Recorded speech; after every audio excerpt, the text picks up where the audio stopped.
If you've ever been called lazy, unmotivated, or depressed, I want you to hear this. It might not be your fault. It might be your metabolism, specifically your thyroid. In this particular video, this is exactly what I'll be covering. So over 50 years ago, Dr. Broda Barnes, which is you could say mentor of Ray Peat. Ray Peat studied Broda Barnes and Ray Peat recommended his work and his research. So Broda Barnes said the medical system was ignoring the single most common hormonal issue in America, hypothyroidism. So your thyroid is low, and your thyroid is responsible for your energy, your metabolism. And metabolism means the speed of chemical reactions in your body, so your hormones. So the better your metabolism is, the more energy you have, the lower the metabolism, the lower your energy is. And decades later, Ray Peat showed just how deep this metabolic dysfunction runs.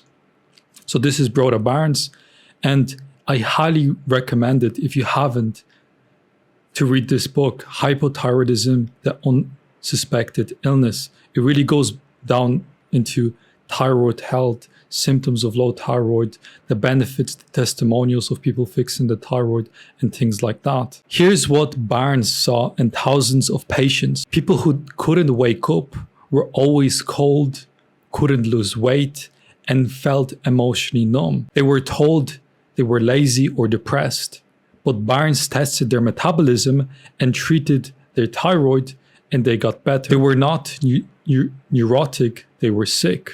Broda Barnes, hypothyroidism. And in the book, Broda Barnes also mentions certain symptoms of low thyroid, which is you take an extremely long time to get ready, you're slow, things like that. And when improving thyroid or supplementing thyroid, all of these issues disappeared. Ray Peat took it deeper. He said hypothyroidism is not just a medical label. It's the suppression of life. Your cells can't produce energy. Your brain can't feel joy. Your willpower gets hijacked. So the symptoms mistaken for laziness, which in reality is hypothyroidism, is fatigue, brain fog, cold extremities, weight gain, depression, low libido, poor digestion, social withdrawal. So if you're experiencing those things, it's more likely low metabolic rate rather than laziness. And when you have a lower metabolic rate, lower thyroid, then as a man, your testosterone is lower, and for women, progesterone is lower. So why aren't doctors catching this? Because modern medicine replaced real clinical observation with flawed lab ranges. Barnes used to diagnose using symptoms and temperature, but today, if your TSH is normal, they say you're fine. And when it comes to like the ranges of TSH, it's extremely skewed. Just like maybe you understand that the ranges for testosterone nowadays are extremely low, but in reality it should be higher. It's same with TSH, and TSH is responsible for signaling thyroid and things like that. Broda Barnes, the blood tests are worse than useless. They prevent people from getting the treatment they need. Peat warned that TSH isn't a thyroid hormone. It's a stress signal. Your brain is screaming for energy, but if TSH is still in range, they dismiss you. So the optimal goal is low TSH, but high thyroid. So you have good sensitivity. When your TSH is elevated, it causes inflammation. Barnes' method was simple. Take your temperature under your arm first thing in the morning before getting out of bed. So a normal range would be like 36.5 to 36.8 degrees Celsius or 97.8 to 98.2 Fahrenheit.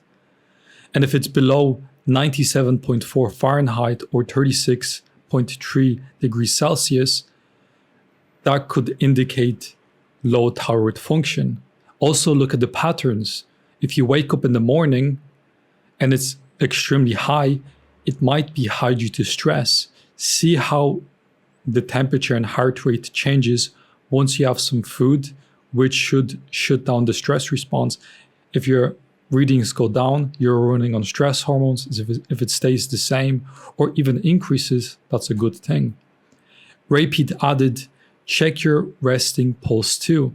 A healthy metabolism has a pulse between 75 to 85 beats per minute. I know you probably have been taught that a low heart rate is a positive thing, but in reality, it's a sign of slow metabolism. You can just Google it.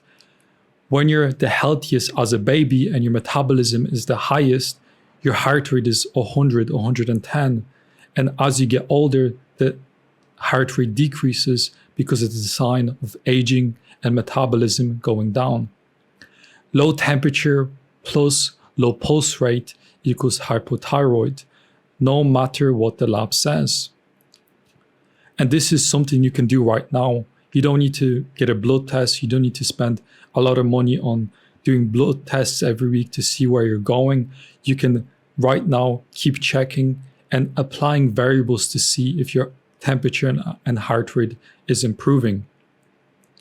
Assess metabolism using a digital basal thermometer and a pulse oximeter, or manually counting number of heartbeats per minute. So what did Barnes and Peat actually do about it? So if you have hypothyroidism, what is it that you can do to optimize this? Simply speaking, Brother Barnes' approach would be supplementing with thyroid, as long as you know basic things like your cholesterol, because if your cholesterol is too low and you start supplementing with thyroid, it will lower your thyroid furthermore. High protein intake. This was the goal with high protein, was to give the liver enough nutrients to activate thyroid, but in combination with proper carbohydrates, regular meals, avoiding estrogen promoting foods. And I'll give you a list in a moment. Ray Peat's additions: eat sugar, saturated fats, and fruit. Avoid polyunsaturated fats. Use coffee, salt, and calcium. Lower cortisol and estrogen naturally. The thyroid system is the basic governor of life.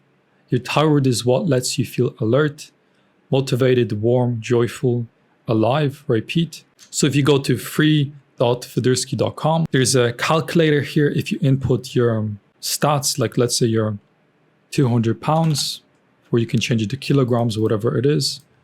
Your body fat, let's say you don't have to input this, but if you do, the macros are more accurate. So let's say 15, you take, let's say you don't know how many steps, but you can go based off of what you do. Let's say active, and you just want to maintain. So you don't want to be in a deficit or a surplus. Let's use just maintenance, which is the best heating state. And you do calculate.